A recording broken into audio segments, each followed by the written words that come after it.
नमस्ते।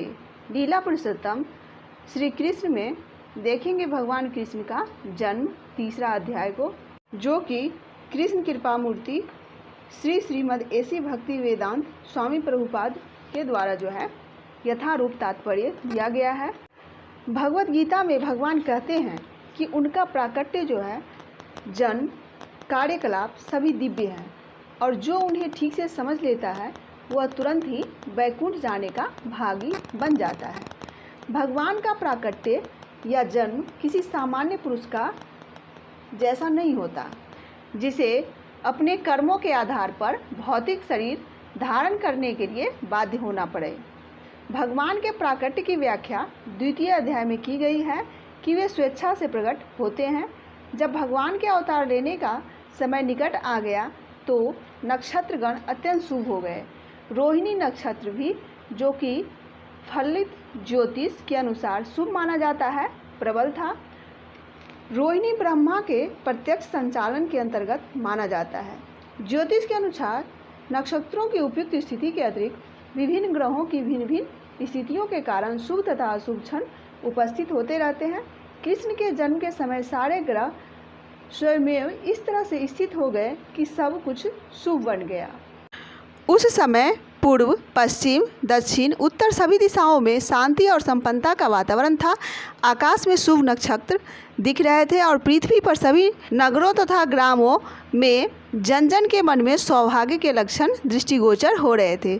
नदियां जल से पूर्ण होकर प्रवाहित हो रही थी और सरोवरों में सुंदर कमल खिले हुए थे।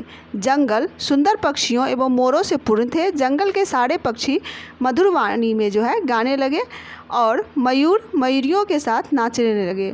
वायु अपने साथ विविध पुष्पों की सुगंध लेकर मंद मंद बहने लगे, जिसका सुखद स्पर्श मन को मोहने लगा था। जो ब्राह्मण अग्नि में यज्ञ करने के अभ्यस्त थे, उन्हें आहुति के लिए अपने अपने घर अत्यंत सुहावने लगने लगे।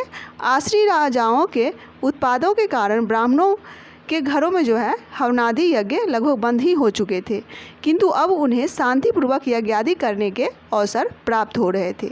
यज्ञों पर प्रतिबंध लगने के कारण ब्राह्मण मनसा वाचा कर्मणा से अत्यंत दुखी थे, किंतु कृष्ण के जन्म के समय उन सब के मन स्वयमेव जो है प्रसन्नता से पूर्ण हो गए, क्योंकि उन्हें आकाश में भगवान के जन्म लेने की घोषणा करने वाली दिव्य वाणी गुंजित होती सुनाई दे रही थी। गंधर्व और किन्नर लोग के वासी गाने लगे तथा सिद्ध और चारण लोग के वासी भगवान की सेवा में प्रार्थनाएं करने लगे। स्वर लोक में देवता अपनी अपनी पत्नियों तथा विद्याधर अपनी अपनी पत्नियों के साथ जो है नाचने लगे। ऋषि मुनि तथा देवता प्रसन्न होकर फूल बरसाने लगे। समुद्र तट पर हल्की हल्की तरंगों की ध्वनि सुनाई दे रही थी और समुद्र के ऊपर आकाश में बादल थे जो मोहक गर्जना कर रहे थे। जब ऐसा संयोग उपस्थित हो गया तो घटघटवासी भगवान विष्णु अंधेरी रात में भगवान के रूप में देवकी के समक्ष प्रकट हुए, जो एक देवी जैसी लगती थी। उस समय भगवान विष्णु के प्राकट्य की तुलना रात्रि के समय पूर्व दिशा में उदित होने वाले पूर्ण चंद्रमा से की जा सकती थी। यहाँ यह आपत्ति उठाई जा सकती है कि चूंकि भगवान कृष्ण अष्टमी के दिन उत्पन्न हुए, अतः उस दिन पूर्ण चंद्र जो है उदय कैसे हो गया। इसके उत्तर में यह कहा जा सकता है कि भगवान कृष्ण उस वंश में उत्पन्न हुए थे जो चंद्रमा की वंश परंपरा में था। अतः यद्यपि उस रात्रि को चंद्रमा अधूरा था, किंतु चंद्रमा के वंश में ही भगवान के जन्म लेने के कारण चंद्रमा अत्यधिक प्रसन्न था। अतः भगवान कृष्ण की कृपा से वह पूर्ण चंद्र के रूप में उदय हुआ। वसुदेव ने उस आश्चर्यजनक बालक को देखा जिसके 4 हाथ थे, जिनमें वह शंख चक्र गदा तथा कमल पुष्प धारण किए थे, जो श्रीवत्स चिन्ह से सुशोभित था, जो कौस्तिक मणि की माला पहने था, पीताम्बर धारण किए चमकीले श्याम बादल की तरह लग रहा था, जिसका मुकुट वैदर्य मणि के अलंकृत था। बालक के अद्वितीय रूप के कारण वसुदेव आश्चर्यचकित हो गए। नवजात शिशु इस तरह कैसे आभूषित हो सकता है। अतः वे समझ गए कि अब भगवान कृष्ण प्रकट हो गए हैं और इस अवसर पर वे अभिभूत हो गए। वसुदेव ने विनीत भाव से आश्चर्य प्रकट किया कि यद्यपि वे भौतिक प्रकृति द्वारा बद्ध सामान्य जीव हैं और ऊपर से कंस द्वारा बंदी हैं, तो भी सर्वव्यापी भगवान विष्णु या कृष्ण अपने मूल रूप में उनके घर शिशु रूप में जो है प्रकट हुए हैं। कोई भी संसारी बालक आभूषणों एवं सुंदर वस्त्रों से सजकर 4 भुजाओं सहित और भगवान के समस्त चिन्हों से युक्त उत्पन्न नहीं होता। वसुदेव बारंबार उस बालक को निहार रहे थे और विचार कर रहे थे कि इस शुभ वेला को किस तरह मनाएं। वे सोचने लगे, सामान्यतया जब पुत्र उत्पन्न होता है तो लोग उस अवसर पर खुशियां मनाते हैं, और एक मैं हूँ कि मेरी बंदी होते हुए भगवान ने मेरे घर जन्म लिया। मुझे तो इस शुभ उत्सव को जो है बारंबार मनाने के लिए तैयार रहना चाहिए। वसुदेव ने मन ही मन ब्राह्मणों को हजारों गौएं जो है दान की। जब वसुदेव को विश्वास हो गया कि नवजात शिशु साक्षात श्री भगवान है तो वे दोनों हाथ जोड़कर उनकी स्तुति करने लगे। उस समय वसुदेव दिव्य स्थिति में थे, जिससे कंस से उत्पन्न उसका सारा भय जाता रहा। जिस कमरे में नवजात शिशु उत्पन्न हुआ था वह उसके तेज से देदीप्यमान था। तब वसुदेव ने प्रार्थना करनी प्रारंभ की, हे भगवान, मैं जानता हूँ कि आप कौन हैं। आप समस्त जीवों के परमात्मा तथा परम सत्य श्री भगवान हैं। आप अपने ही शाश्वत रूप में प्रकट हुए हैं, जिसका हम प्रत्यक्ष अवलोकन कर रहे हैं। मैं जानता हूँ कि आप मुझे कंस के भय से मुक्त करने के लिए प्रकट हुए हैं। आप इस भौतिक जगत से संबंध नहीं हैं। आप वही पुरुष हैं जिसकी भौतिक प्रकृति पर चितवन मास से वह दृश्य जगत उत्पन्न होता है। कोई यह तर्क कर सकता है कि अपनी चितवन मात से समान दृश्य जगत के उत्पत्ति करने वाला भगवान वसुदेव की पत्नी देवकी के गर्भ में नहीं आ सकता है। इस तर्क का उच्छेद करने के लिए वसुदेव ने कहा, हे प्रभु, इसमें आश्चर्य नहीं है कि आप देवकी के गर्भ में प्रकट हुए हैं, क्योंकि सृष्टि की रचना भी इसी प्रकार हुई थी। आप महाविष्णु के रूप में करनार्णव में शयन कर रहे थे और आपकी श्वास प्रक्रिया से अनेकों ब्रह्मांड की उत्पत्ति हो गई थी। तब आप प्रत्येक ब्रह्मांड में गर्भोदक्षाई विष्णु के रूप में प्रविष्ट हुए। फिर आपने क्षीरोदक्षाई विष्णु के रूप में अपना विस्तार किया और आप हर प्राणी के हृदय में अणु के भीतर भी प्रविष्ट हो गए। अतः देवकी के गर्भ में आपका प्रवेश करना उसी प्रकार से समझा जा सकता है। आप प्रविष्ट हुए प्रतीत होते हैं, किंतु उसी के साथ साथ आप सर्वव्यापक हैं। हम भौतिक उदाहरणों के माध्यम से आपके प्रवेश तथा अप्रवेश को समझ सकते हैं। 16 तत्वों में विभाजित होने पर भी संपूर्ण भौतिक शक्ति कायम रहती है। यह भौतिक शरीर 5 स्थूल तत्वों पृथ्वी, जल, अग्नि, वायु तथा आकाश का संयोग मात्र है। जब भी कोई भौतिक शरीर बनता है तो ऐसा लगता है कि ये तत्व पुनः सृजित हो रहे हैं, किंतु वास्तविकता तो यह है कि सारे तत्व शरीर के बाहर हमेशा विद्यमान रहते हैं। इसी तरह यद्यपि आप देवकी के गर्भ में शिशु के रूप में प्रकट हुए हैं, किंतु आप उसके बाहर भी विराजमान हैं। आप सदैव अपने धाम में रहते हैं, फिर भी आप करोड़ों रूपों में अपना विस्तार कर सकते हैं। मनुष्य की जो है बुद्धि के साथ आपके अवतार को भी समझना चाहिए, क्योंकि आपसे भौतिक शक्ति भी अद्भुत है। आप भौतिक शक्ति के उसी प्रकार मूल स्रोत हैं जिस तरह प्रकाश का स्रोत सूर्य है। सूर्य प्रकाश सूर्यमंडल को आच्छादित नहीं कर सकता, न आपसे अद्भुत होने के कारण भौतिक शक्ति आपको आच्छादित कर सकती है। आप भौतिक प्रकृति के तीनों गुणों में रहते प्रतीत होते हैं, किंतु वास्तव में ये तीनों गुण आपको आच्छादित नहीं कर सकते। इसे बड़े बड़े बुद्धिमान दार्शनिक जानते हैं। दूसरे शब्दों में, यद्यपि आप भौतिक शक्ति के भीतर प्रतीत होते हैं, किंतु आप जो है उससे कभी आच्छादित नहीं होते। वेदों का कथन है कि परब्रह्म अपना तेज प्रकट करता है, जिसके फलस्वरूप प्रत्येक वस्तु प्रकाशित होती है। ब्रह्म संहिता से पता चलता है कि ब्रह्म ज्योति परमेश्वर के शरीर से अद्भुत होती है और इसी ब्रह्म ज्योति से सारी सृष्टि उत्पन्न होती है। भगवत गीता में यह भी कहा गया है कि भगवान ही ब्रह्म ज्योति के आधार स्वरूप हैं, अतः मूलतः वे ही प्रत्येक वस्तु के आदि कारण हैं। किंतु अल्पज्ञ सोचते हैं कि जब भगवान इस भौतिक जगत में आते हैं तो भौतिक गुणों को ग्रहण कर लेते हैं। ऐसे निष्कर्ष बहुत प्रौढ़ जो है नहीं है और केवल अल्पज्ञ द्वारा ही सृजित है।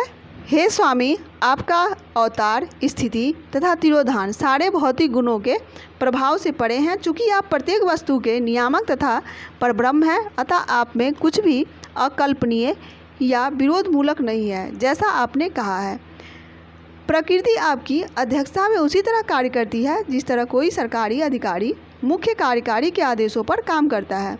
अधीनस्थ कार्यकलापों का जो है आप पर कोई प्रभाव नहीं पड़ता, चूँकि आप पर ब्रह्म है तथा सारे नियम प्रभावों आपसे अवस्थित हैं और प्रकृति के सारे कार्यकलाप जो है आपके द्वारा ही संचालित होते हैं।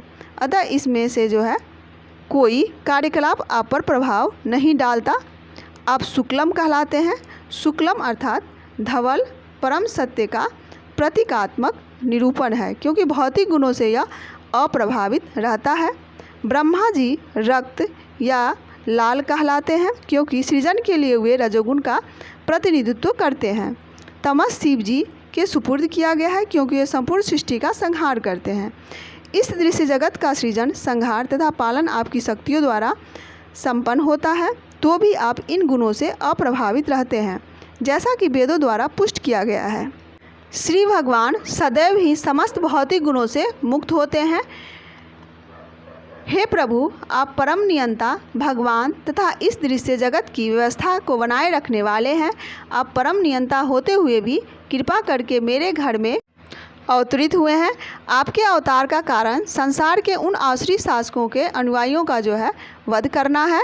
वसुदेव की इस प्रार्थना के बाद कृष्ण की माता देवकी ने प्रार्थना की। वे अपने भाई के अत्याचारों से अत्यंत भयभीत थी। देवकी ने कहा, हे प्रभु, वैदिक साहित्य में आपके अनेक शाश्वत अवतारों का मूल अवतारों के तौर पर वर्णन हुआ है, यथा नारायण, राम, वराह, नरसिंह, वामन, बलदेव तथा विष्णु से। आपके अवतारों के सभी रूप इस भौतिक सृष्टि से बाहर है। आपका स्वरूप इस दृश्य जगत की उत्पत्ति के पहले से उपस्थित था। आपके स्वरूप शाश्वत तथा सर्वव्यापी है। वे स्व तेजोमय, अपरिवर्तनीय तथा भौतिक गुणों से अकलुषित है। ऐसे शाश्वत रूप नित्य, ज्ञानमय तथा आनंदमय है। वे सभी दिव्य, सात्विकता से पूर्ण तथा विभिन्न लीलाओं से सदैव निरत रहने वाला है। मैं जानती हूँ कि आप परम परमेश्वर हैं। हे प्रभु, मैं आपको सादर प्रणाम करती हूँ, क्योंकि आप अव्यक्त समग्र शक्ति के निर्देशक हैं, भौतिक प्रकृति के परम आगार हैं। हे स्वामी, सारा दृश्य जगत वर्ष के अथ से इति तक कालाधीन है। सभी आपके निर्देशन में कार्य करते हैं। आप हर वस्तु के मूल निदेशक तथा समस्त प्रबल शक्तियों के आगार हैं। आपसे मेरी प्रार्थना है कि आप मुझे उग्रसेन के पुत्र कंस के क्रूर हाथों से बचाएं। कृपा करके मुझे इस भयावह स्थिति से उबारें, क्योंकि आप अपने सेवकों की रक्षा करने के लिए सदैव जो है उद्यत रहते हैं। तब देवकी ने अपना वात्सल्य प्रकट करते हुए भगवान से प्रार्थना की कि वे एक सामान्य बालक का रूप धारण कर लें। आप अपने चतुर्भुज रूप को, जिसमें आप विष्णु के 4 चिन्ह शंख, चक्र, गदा तथा कमल धारण किए हैं, छिपा लें। हे प्रभु, आप दृश्य जगत के प्रलय के अंत में सारे ब्रह्मांड को अपने उदर में धारण करते हैं, फिर भी आप अपनी विशुद्ध कृपावश मेरे गर्भ में जो है प्रकट हुए हैं। मुझे आश्चर्य है कि आप अपने भक्तों को प्रसन्न करने के लिए सामान्य मनुष्य के कार्यकलापों का अनुकरण करते हैं। देवकी की प्रार्थना सुनकर भगवान ने उत्तर दिया, हे माता, स्वयंभू मनु के कल्प में मेरे पिता वसुदेव एक प्रजापति के रूप में थे, जिसका नाम सुतपा था, और आप उनकी पत्नी पृश्नी थी। उस समय ब्रह्मा ने प्रजा बढ़ाने के लिए इच्छा से आपसे संतान उत्पन्न करने के लिए कहा। आपने अपनी इंद्रियों को वश में करते हुए कठोर तपस्या की। पिताओं के गणना के अनुसार आपने 12,000 वर्षों तक कठोर तपस्या की। उस अवधि में आपका मन मुझ में ही लीन रहा। जब आप भक्ति कर रही थी और अपने मन में निरंतर मेरा ध्यान कर रही थी, तब मैं आपसे अत्यधिक प्रसन्न हुआ। हे निष्पाप माता, अतः आपका अंतःकरण नित्य ही विशुद्ध है। उस समय भी मैं आपके समक्ष इसी रूप में आपकी इच्छा पूर्ति के लिए प्रकट हुआ था और आपसे मनवांछित वर मांगने के लिए कहा था। उस समय आपने चाहा था कि मैं आपके पुत्र रूप में जन्म लूँ। मैं चाहता तो एक सामान्य शिशु के रूप में प्रकट हो सकता था, किंतु तब आपको विश्वास न होता कि आपके गर्भ से मुझ भगवान ने ही जन्म लिया है। हे मेरे माता पिता, इस तरह आपने कई बार अत्यंत लाड़ प्यार से अपने पुत्र रूप में मुझे पाला पोसा है। अतः मैं अत्यधिक प्रसन्न हूँ और आपका अत्यंत कृतज्ञ हूँ। मैं विश्वास दिलाता हूँ कि इस बार आप जो है अपने उद्देश्य को पूरा करके भगवत धाम को वापस। मैं मानता हूँ कि आप मेरे लिए चिंतित हैं और कंस से भयभीत हैं, अतः मेरा आदेश है कि आप तुरंत ही मुझे गोकुल ले जाएं और यशोदा की नवजात कन्या से, जो कि अभी अभी उत्पन्न हुई है, मुझे बदल लें। अपने माता पिता से इस प्रकार का कर उनकी उपस्थिति में भगवान सामान्य बालक बन गए और मौन हो गए। भगवान के आदेश पाकर वसुदेव अपने पुत्र को प्रसूति गृह से बाहर ले जाने के लिए जैसे ही तैयार हुए, उस समय जो है वंदी गृह के जो है द्वार खुल गए। द्वारपाल सब गहरी नींद में सो गए।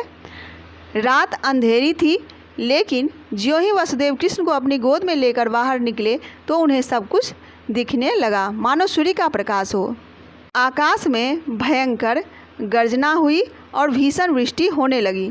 तब वसुदेव इस वर्षा में जो है अपने पुत्र को ले जा रहे थे, तो भगवान शेष ने नाग का रूप धारण करके वसुदेव के सिर के ऊपर अपने फन फैला दिए, जिससे वृष्टि से उन्हें बाधा न पहुँचे। वसुदेव यमुना के तट पर आए तो देखा कि यमुना के जल में गरजती लहरें उठ रही है और सारा पाट फेनिल हो उठा है। इतने पर भी यमुना ने वसुदेव को नदी को जो है पार करने के लिए मार्ग दे दिया, ठीक उस प्रकार जिस प्रकार सेतुबंध के समय हिंद महासागर में जो है भगवान रामचंद्र को रास्ता दे दिया था।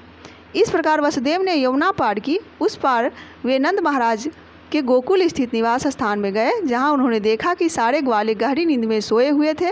इस अवसर का लाभ उठाकर वे यशोदा के घर जो है चुपके से घुस गए और बिना किसी कठिनाई के अपने पुत्र को रखकर बदले में यशोदा की नवजात पुत्री को उठा लाए। वे पुनः कंस के कारागार में लौट आए और पुत्री को जो है देव की गोद में रख दिया। उन्होंने पुनः हथकड़ी और बेड़ियाँ पहन ली, जिससे कंस को यह पता न चल पाए कि इतनी सारी घटनाएं घट चुकी है। माता यशोदा समझती थी कि उनके एक शिशु उत्पन्न हुआ है, किंतु प्रसव पीड़ा से थक जाने के कारण वे प्रगाढ़ निद्रा में थी। जब वे जागी तो उन्हें याद न रहा कि उनके पुत्र हुआ या पुत्री। इस प्रकार जो है लीला पुरुषोत्तम भगवान श्री कृष्ण के अंतर्गत भगवान कृष्ण का जन्म नामक तीसरे अध्याय का जो है भक्ति वेदांत तात्पर्य पूर्ण हुआ।